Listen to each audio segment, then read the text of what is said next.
നമ്മുടെ വീഡിയോ കാണുന്ന ഒരുപാട് പേര് കുറേ നാളായിട്ട് കമൻറ്റ് ചെയ്യുന്നൊരു കാര്യമാണ് പഴയ ലാപ്ടോപ്പുകളുടെയൊക്കെ ബാറ്ററി എവിടെ നിന്നാണ് കിട്ടുന്നത്, എത്ര രൂപയാവും, അങ്ങനെ മേടിച്ച് ഉപയോഗിച്ചാൽ വീണ്ടും നമുക്ക് ഉപയോഗിക്കാൻ പറ്റുമോ, ഒരു വീഡിയോ ആയിട്ട് ചെയ്യാവോ എന്നൊക്കെ ഇങ്ങനെ ഒരുപാട് പേര് കമൻറ്റ് ചെയ്തിരുന്നു. അങ്ങനെ നമ്മൾ സെറ്റാക്കി എടുത്തേക്കുന്ന ബാറ്ററിയാണ് ഈ കാണുന്നതെല്ലാം. ഈ കാണുന്ന എല്ലാ ബാറ്ററിക്കും ഇങ്ങനെ കൂടി നമുക്ക് 400 രൂപയാണ് അയക്കുന്നത്. അപ്പോൾ ഇങ്ങനെയുള്ള പഴയ ബാറ്ററി പാക്ക് കളക്ട് ചെയ്ത് ഇങ്ങനെയുള്ള ബാറ്ററി എടുക്കുവാണെങ്കിൽ നമുക്ക് വീണ്ടും ഉപയോഗിക്കാൻ പറ്റും. ഇങ്ങനെയുള്ള ബാറ്ററികൾ ഉപയോഗിച്ച് നമുക്ക് പവർ ബാങ്ക്, അതുപോലെ റീചാർജ് ചെയ്ത് ഉപയോഗിക്കാൻ ലൈറ്റ്, ഫാന്, വൈഫൈ മോഡത്തിനൊക്കെ ബാങ്ക് പോലെയൊക്കെയുള്ള ബാറ്ററി പാക്ക് നമുക്ക് സെറ്റാക്കാം. അപ്പോൾ ഇങ്ങനെയുള്ള ബാറ്ററി പാക്ക് നമുക്ക് കിട്ടുന്നത് ലാപ്ടോപ്പൊക്കെ സർവീസ് ചെയ്യുന്ന ഷോപ്പിൽ ചെന്നാൽ മതി. ഈ കാണുന്ന 6 ബാറ്ററി ഞാൻ വാങ്ങിയേക്കുന്നത് തൊടുപുഴയുള്ള ലാപ്ടെക് എന്ന് പറയുന്ന ഈ ഒരു ഷോപ്പിൽ നിന്നാണ്. ഒരു ബാറ്ററി പാക്കിന് 70 രൂപയ്ക്കാണ് ഞാൻ വാങ്ങിയേക്കുന്നത്. പല സ്ഥലങ്ങളിലും പല വിലയ്ക്കാണ് കിട്ടുന്നത്. 50 രൂപ മുതൽ കിട്ടുന്ന സ്ഥലങ്ങളുമുണ്ട്. ഈ ഒരു ഷോപ്പ് തൊടുപുഴ ടൗൺ പള്ളിയുടെ നേരെ ഓപ്പോസിറ്റ് ആണ്. അതുപോലെ നമ്മൾ വേറൊരു കടയിലും കൂടെ കയറി ആ കടയിൽ നിന്ന് നമുക്ക് 100 രൂപയ്ക്കാണ് ഇതുപോലൊരു ബാറ്ററി പാക്ക് കിട്ടിയേക്കുന്നത്. അപ്പോൾ 100 രൂപയ്ക്ക് വാങ്ങുന്ന നഷ്ടമാണെന്ന് അറിഞ്ഞുകൊണ്ട് തന്നെയാണ് ഞാൻ വാങ്ങുന്നത്. അപ്പോൾ ഇതുപോലുള്ള ബാറ്ററിക്ക് 100 രൂപ ആകുന്നതിന് കുഴപ്പമില്ല. ഒരു ബാറ്ററി പാക്കിൽ 6 ബാറ്ററിക്ക് ഉള്ളതിനാണെങ്കിൽ 100 രൂപയ്ക്ക് എടുക്കുന്നതിന് കുഴപ്പമില്ല. പിന്നെ വീഡിയോയ്ക്ക് വേണ്ടിയിട്ടായതുകൊണ്ട് നമുക്ക് അവർ പറയുന്ന ആ റേറ്റിൽ തന്നെ നമുക്ക് മേടിക്കേണ്ടിയും വരും. അതുപോലെ ഈ ഒരു കടയോട് ചേർന്ന് തന്നെയാണ് നമ്മൾ സാധാരണ ഇലക്ട്രോണിക്സിൻ്റെയൊക്കെ സ്പെയറും കാര്യങ്ങളെല്ലാം വാങ്ങുന്ന ഹൈടെക് ഇലക്ട്രോണിക്സ്. അപ്പോൾ ഈ ഒരു കടയിൽ നമുക്ക് കയറാനുണ്ടായിരുന്നു. അപ്പോൾ ഈ ഒരു കടയിൽ നമ്മൾ കൊതുകുകാരന് ഉപയോഗിക്കുന്ന ബോർഡ് ഒരെണ്ണം വാങ്ങിയിട്ടുണ്ട്. 75 രൂപയാണ് ഒരു ബോർഡിന് അയക്കുന്നത്. അപ്പോൾ ഇനി നമുക്ക് വീഡിയോയിലേക്ക് കിടക്കാം. നമുക്കിവിടെ മൊത്തത്തിൽ 7 ബാറ്ററി പാക്കുകളാണ് കിട്ടിയേക്കുന്നത്. അപ്പോൾ ഇതുപോലുള്ള ബാറ്ററി പാക്കിൽ ചിലതിനകത്ത് 3 ബാറ്ററിയും, ചിലതിന് 4 ബാറ്ററിയും, ചിലതിനകത്ത് 6 ബാറ്ററിയാണ് ഉള്ളത്. അതുപോലെ ഇങ്ങനെയുള്ള ബാറ്ററി പാക്കിൽ എല്ലാ ബാറ്ററിയൊന്നും കംപ്ലൈൻറ്റ് ആയിരിക്കില്ല. അതുപോലെ ചില ബാറ്ററി പാക്കിൽ BMS ബോർഡ് ആയിരിക്കും കംപ്ലൈൻറ്റ് ആയിരിക്കുന്നത്. അപ്പോൾ ഇങ്ങനെയുള്ള ബാറ്ററി പാക്കിലെ ബാറ്ററി നമുക്ക് വീണ്ടും ചാർജ് ചെയ്ത് ഉപയോഗിക്കാൻ പറ്റും. അതിനായിട്ട് നമ്മൾ ഈ രീതിയിൽ എല്ലാ ബാറ്ററിയും സെപ്പറേറ്റ് ആക്കുവാണ്. അതുപോലെ നിങ്ങൾ ലാപ്ടോപ്പിൻ്റെയൊക്കെ ബാറ്ററി പാക്ക് ഓപ്പൺ ചെയ്യുന്ന സമയത്ത് ചില ബാറ്ററിയിൽ ഇതുപോലെ സാധനം ഒട്ടിച്ച് വെച്ചിട്ടുണ്ടാവും. അത് തെർമിസ്റ്ററാണ്. ചാർജിങ് ടൈമിലും അതുപോലെ തന്നെ ഉപയോഗിക്കുന്ന സമയത്തും ബാറ്ററിയുടെ ടെമ്പറേച്ചർ സെൻസ് ചെയ്യാൻ വേണ്ടിയിട്ടാണ് ഇത് ഉപയോഗിക്കുന്നത്. അപ്പോൾ നമ്മൾ ഈ ഒരു തെർമിസ്റ്ററും കൂടി ഈ ഒരു ബോർഡിൽ നിന്ന് കട്ട് ചെയ്തെടുക്കുന്നുണ്ട്. നമുക്ക് പിന്നീട് ഉപയോഗിക്കാം പല കാര്യത്തിന് വേണ്ടിയിട്ടും. അതുപോലെ നമ്മളിന്ന് 7 ബാറ്ററി പാക്ക് എടുത്തതിനകത്ത് ഒരു ബാറ്ററി പാക്ക് വന്നാൽ നമുക്ക് ലിഥിയം പോളിമർ ബാറ്ററിയാണ്. ഇതുപോലത്തെ 2 ബാറ്ററിയാണ് ഈ ഒരു ബാറ്ററി പാക്കിനകത്തുള്ളത്. 3.7 വോൾട്ട് 4200 mAh ആണ് ഈ ഒരു ബാറ്ററി. അതുപോലെ ഇങ്ങനെയുള്ള ബാറ്ററി അടിച്ചെടുക്കുന്ന സമയത്ത് ബെൻഡ് ആകാതെയൊക്കെ നോക്കണം. ഇതുപോലെ ബാറ്ററി പശയൊക്കെ ഒട്ടിച്ചായിരിക്കും വെക്കുന്നത്. പയ്യെന്ന് ഇളക്കിയെടുത്ത്. അതുപോലെ ഞാനിവിടെ വാങ്ങിയ ബാറ്ററി പാക്കിൽ ഈ ഒരു ബാറ്ററി ഫുള്ളായിട്ട് പോയതാണ്. എല്ലാ ബാറ്ററിയും തുരുമ്പ് കയറി പോയേക്കുവാണ്. ഇതൊന്നും നമുക്ക് ഉപയോഗിക്കാൻ പറ്റില്ല. ഈ ഒരു ബാറ്ററി മാത്രം നമുക്ക് ഗാലക്സി കമ്പ്യൂട്ടർ എന്ന് പറഞ്ഞാൽ ഷോപ്പിൽ നിന്നായിരുന്നു കിട്ടി. ഈ ഒരു ബാറ്ററിക്ക് മാത്രം 100 രൂപയാണ് ആയത്. അതുപോലെ ഇങ്ങനെയുള്ള ബാറ്ററികൾ നമ്മൾ വാങ്ങുന്ന സമയത്ത് ഇങ്ങനെയുള്ള പണി കിട്ടാനുള്ള ചാൻസ് നമുക്കുണ്ട്. എന്തായാലും നമ്മുടെ 100 രൂപ പോയിട്ടുണ്ട്. അതുപോലെ ഇങ്ങനെയുള്ള ബാറ്ററി പാക്കുകൾ നമ്മൾ ഓപ്പൺ ചെയ്തെടുക്കാനായിട്ട് ചുറ്റി കൊണ്ട് അടിച്ച് പൊളിക്കുകയോ അങ്ങനെയൊന്നും ചെയ്യരുത്.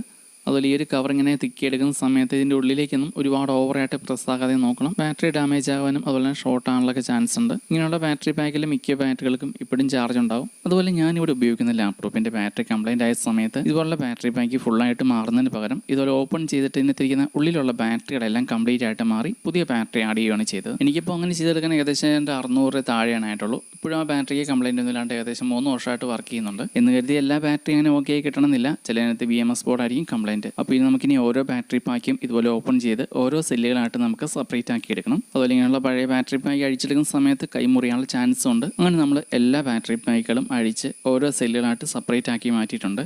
അതുപോലെ നമുക്കിവിടെ 4200 mAh 2 ലിഥിയം പോളിമർ ബാറ്ററിയും കിട്ടിയിട്ടുണ്ട്. അപ്പോൾ ഈ ഒരു ബാറ്ററി നമ്മൾ പവർ ബാങ്ക് ഉണ്ടാക്കാനാണ് ഉപയോഗിക്കുന്നത്. അതുപോലെ നമുക്കിവിടെ BMS ബോർഡിൽ നിന്ന് കിട്ടിയേക്കുന്ന ഈ ഒരു തെർമിസ് നമ്മളിവിടെ സെപ്പറേറ്റ് ആയിട്ട് മാറ്റി വെച്ചിട്ടുണ്ട്. അപ്പോൾ ഈ ഒരു തെർമിസ്റ്റ് ഉപയോഗിച്ച് നമുക്ക് ഓട്ടോമാറ്റിക്കായിട്ട് വർക്ക് ചെയ്യുന്ന കൂളിംഗ് ഫാൻ ഒക്കെ ഉണ്ടാക്കാൻ ഉപയോഗിക്കാം. അതായത് ഉപകരണങ്ങളൊക്കെ ഓവർ ഹീറ്റ് ആകുന്ന സമയത്ത് ഓട്ടോമാറ്റിക്കായിട്ട് വർക്ക് ചെയ്യുന്ന കൂളിംഗ് ഫാൻ ഉണ്ടാക്കാൻ വേണ്ടിയിട്ട് നമുക്ക് ഈ ഒരു തെർമിസ്റ്റ് ഉപയോഗിക്കാം. അതുപോലെ നമുക്ക് ഇനി ഈ ബാറ്ററി എല്ലാം ചെക്ക് ചെയ്ത് നോക്കി മാത്രമാണ് ഇതിൻ്റെ കണ്ടീഷൻ അറിയാൻ പറ്റുള്ളൂ. നിലവിലിപ്പോൾ 4 ബാറ്ററി ഫുള്ളായിട്ട് ഡാമേജ് ആയതാണ്. അതുപോലെ ഇങ്ങനെ ഡാമേജ് ആയ ഒരുപാട് ബാറ്ററികൾ നമ്മുടെ ഈ നിലവിൽ കിടപ്പുണ്ട്. അപ്പോൾ ഇങ്ങനെയുള്ള ബാറ്ററികളെല്ലാം കട്ട് ചെയ്ത് നമുക്ക് ഇതിനുള്ളിൽ കോപ്പർ ലെയർ എടുത്ത് നമുക്ക് സ്ക്രാപ്പിൽ കൊടുത്ത് നോക്കണം. അപ്പോൾ ഈ ഒരു കാര്യം അധികം ആർക്കൊന്നും അറിയത്തില്ല. ഇങ്ങനെയുള്ള ലിഥിയം അയൺ ബാറ്ററിയിൽ നിന്ന് നമുക്ക് വീണ്ടും പൈസ ഉണ്ടാക്കാൻ പറ്റും എന്നുള്ള കാര്യം. അപ്പോൾ അതിൻ്റെ ഡീറ്റെയിൽ ആയിട്ടുള്ള വീഡിയോ നമ്മൾ അടുത്ത ദിവസം ചെയ്യാം. അപ്പോൾ ഈ ഒരു ബാറ്ററി നമുക്ക് ചാർജ് ചെയ്യാനൊന്നും ഇപ്പോൾ നോക്കുന്നില്ല. അതിന് മുമ്പായിട്ട് നമുക്ക് എല്ലാ ബാറ്ററിയുടെയും വോൾട്ട് ഒന്ന് ചെക്ക് ചെയ്ത് നോക്കാം. അപ്പോൾ നമ്മളിങ്ങനെ ബാറ്ററി പാക്കിൽ നിന്ന് അടിച്ചെടുത്ത ഓരോ സെല്ലും ചെക്ക് ചെയ്യുന്ന സമയത്ത് ചില ബാറ്ററികൾക്കൊന്നും തീരെ വോൾട്ടും കാര്യങ്ങളൊന്നും കാണില്ല. അപ്പോൾ അങ്ങനെ വോൾട്ട് ഇല്ലെങ്കിലും ആ ഒരു ബാറ്ററി കംപ്ലൈൻ്റ് ആണെന്നല്ല അതിനർത്ഥം. ഒരുപാട് നാളായിട്ട് ഉപയോഗിക്കാതെ കിടക്കുന്ന ബാറ്ററികളൊന്നും ചാർജ് കാണാൻ വഴിയില്ല. അതുപോലെ തന്നെ BMS ബോർഡ് കംപ്ലൈൻ്റ് ആണെങ്കിലും ചാർജ് കാണാൻ വഴിയില്ല. അതുപോലെ ഈ ഒരു ബാറ്ററി നമ്മൾ ചെക്ക് ചെയ്ത് നോക്കിയ സമയത്ത് 4.1 വോൾട്ട് കാണിക്കുന്നത്. അടുത്തായിട്ട് നമ്മൾ വീണ്ടും ലിഥിയം പോളിമർ ബാറ്ററി തന്നെയാണ് ചെക്ക് ചെയ്ത് നോക്കാൻ പോകുന്നത്. അപ്പോൾ ഈ 2 ബാറ്ററി നമുക്ക് റെഡിയായി കിട്ടുവാണെങ്കിൽ നമ്മൾ ഈ ബാറ്ററി ഉപയോഗിച്ച് പവർ ബാങ്കാണ് ഉണ്ടാക്കാൻ പോകുന്നത്. അപ്പോൾ ഈ ഒരു ബാറ്ററിയിൽ 1.5 വോൾട്ട് കാണിക്കുന്നത്. എന്ന് കരുതി ആ ഒരു ബാറ്ററി കംപ്ലൈൻ്റ് ആണെന്നല്ല അർത്ഥം. നമ്മളത് വീണ്ടും ചാർജ് ചെയ്ത് ഉപയോഗിച്ചെങ്കിൽ മാത്രമാണ് നമുക്ക് അറിയാൻ പറ്റുള്ളൂ. അതുപോലെ ഇങ്ങനെയുള്ള ലിഥിയം അയൺ ബാറ്ററി ആണെങ്കിലും ലിഥിയം പോളിമർ ബാറ്ററി ആണെങ്കിലും 4.2 വോൾട്ട് വരെയാണ് മാക്സിമം ചാർജ് ചെയ്യാവുന്നത്. അതുപോലെ തന്നെ 2.8 വോൾട്ട് വരെയാണ് നമുക്കത് ഈ ഒരു ബാറ്ററി ഡിസ്ചാർജ് ചെയ്യാൻ പറ്റുന്നത്, അതായത് ഒരു സെല്ല്. അതുപോലെ ഇങ്ങനെയുള്ള ബാറ്ററികൾ ഉപയോഗിക്കുന്ന സമയത്ത് ചാർജിങ് മൊഡ്യൂളോ അല്ലെങ്കിൽ BMS ബോർഡോ ഉപയോഗിക്കണം. അതുപോലെ നമ്മളിങ്ങനെയുള്ള ബാറ്ററി ചാർജിങ് മൊഡ്യൂൾ ഉപയോഗിച്ചോ അല്ലെങ്കിൽ പവർ ബാങ്കിൻ്റെ ബോർഡ് ഉപയോഗിച്ച് നമ്മൾ ചാർജ് ചെയ്യുന്ന സമയത്ത് ഒരുപാട് സമയമെടുക്കും ചാർജ് ആവാൻ. അതേസമയം ഇങ്ങനെയുള്ള ബാറ്ററി പാക്കുകൾ കൂട്ടിച്ചേർത്ത് 12 വോൾട്ട് ബാറ്ററി പാക്ക് ഉണ്ടാക്കി BMS ബോർഡ് വഴി ചാർജ് ചെയ്യുകയാണെങ്കിൽ ഈ ഒരു ബാറ്ററി അത്യാവശ്യം നല്ല രീതിയിൽ തന്നെ ഫാസ്റ്റായിട്ട് ചാർജ് ചെയ്തെടുക്കാൻ പറ്റും. അതുപോലെ നമ്മളിവിടെ എല്ലാ ബാറ്ററിയും ചെക്ക് ചെയ്ത് നോക്കുന്നത് കാണിക്കാത്ത വേറെ ഒന്നുമല്ല, എല്ലാ ബാറ്ററികൾക്കും അത്യാവശ്യം 4 വോൾട്ടിന് മുകളിലുണ്ട്. എല്ലാ ബാറ്ററിയും ചെക്ക് ചെയ്യുന്നത് കാണിക്കുമ്പോൾ ഈ ഒരു വീഡിയോയുടെ ലെങ്ത് കൂടി പോകും. അങ്ങനെ ഇവിടെ നമ്മൾ ഓരോ ബാറ്ററികളായിട്ട് ഇങ്ങനെ ചെക്ക് ചെയ്ത് നോക്കിയ സമയത്ത് ഈ ഒരു ബാറ്ററിക്ക് മാത്രം വളരെയധികം വോൾട്ട് കുറവാണ് കാണിക്കുന്നത്. അപ്പോൾ ഈ ഒരു ബാറ്ററി നമ്മൾ ചാർജ് ചെയ്യാനായിട്ട് സെപ്പറേറ്റ് ആയിട്ട് മാറ്റിയിട്ടുണ്ട്. അതുപോലെ ഓറഞ്ച് നിറത്തിൽ കാണുന്ന ഈ ഒരു 4 ബാറ്ററി നമ്മൾ ചെക്ക് ചെയ്ത് നോക്കിയ സമയത്ത് ഈ 4 ബാറ്ററിക്കും കുറച്ച് വോൾട്ട് കുറവാണ് മറ്റുള്ള ബാറ്ററിയായിട്ട് കമ്പയർ ചെയ്യുന്ന സമയത്ത്. 3.7, 3.6 അങ്ങനെയൊക്കെയാണ് കാണിക്കുന്നത്. ഈ ഒരു ബാറ്ററിക്ക് 2.3 വോൾട്ടാണ് കാണിക്കുന്നത്. അപ്പോൾ 4 വോൾട്ട് താഴെ കാണിക്കുന്ന ബാറ്ററികളെല്ലാം നമ്മൾ സെപ്പറേറ്റ് ആയിട്ട് വേറെ മാറ്റി വെച്ചിട്ടുണ്ട്. അപ്പോൾ ആ ബാറ്ററികളെല്ലാം വീണ്ടും ഒന്നുകൂടി ചാർജ് ചെയ്ത് നോക്കിയിട്ട് വീഡിയോയിൽ ലാസ്റ്റ് കാണിക്കാം. അപ്പോൾ നിങ്ങൾക്ക് കറക്റ്റായിട്ട് അറിയാൻ പറ്റും നമ്മളിന്നിവിടെ ഇത്രയും ബാറ്ററി വാങ്ങിയാൽ എത്ര ബാറ്ററി നമുക്ക് നല്ല രീതിയിൽ കിട്ടിയിട്ടുണ്ടെന്ന്. അതുപോലെ ഈ ഒരു ബാറ്ററികളെല്ലാം ഉപയോഗിച്ച് നമ്മൾ 12 വോൾട്ട് ബാറ്ററി പാക്ക് ഉണ്ടാക്കാൻ പോകുന്നത്. നമ്മളിങ്ങനെ ഉണ്ടാക്കിയെടുക്കുന്ന ഈ ഒരു ബാറ്ററി ഉപയോഗിക്കാൻ പോകുന്നത് നമ്മുടെ വീട്ടിലെ ലൈറ്റുകളെല്ലാം വർക്ക് ചെയ്യിക്കാൻ വേണ്ടിയിട്ടാണ്. നമ്മുടെ വീട്ടിലെ ലൈറ്റുകളെല്ലാം വർക്ക് ചെയ്യുന്നത് 50 വാട്ട്സിൻ്റെ സോളാർ പാനലും 12 വോൾട്ടിൻ്റെ ബാറ്ററി ഉപയോഗിച്ചാണ് DC ആയിട്ടാണ് വർക്ക് ചെയ്യുന്ന ലൈറ്റുകളെല്ലാം. ഞാനിവിടെ കുറച്ച് നാൾ മുമ്പ് വരെ കാർ ബാറ്ററി ആയിരുന്നു ഉപയോഗിച്ചിട്ടുണ്ടായിരുന്നത്. അപ്പോൾ ആ ഒരു കാർ ബാറ്ററി കംപ്ലൈൻറ്റ് ആയതിന് പകരം നമ്മളിനി ഉപയോഗിക്കാൻ പോകുന്ന ഇങ്ങനെയുള്ള ലിഥിയം അയൺ ബാറ്ററിയാണ്. അപ്പോൾ ഞാനിവിടെ ചെക്ക് ചെയ്ത് നോക്കിയതിൽ ഈ 5 ബാറ്ററികളാണ് ഇവിടെ ചാർജ് ഇല്ലാതായിട്ട് കാണിക്കുന്നത്. അതുപോലെ ഈ ഒരു ലിഥിയം പോളിമർ ബാറ്ററി മൊത്തത്തിൽ 6 ബാറ്ററിക്ക് നിലവിൽ ചാർജ് ഇല്ലാതെയാണ് കാണിക്കുന്നത്.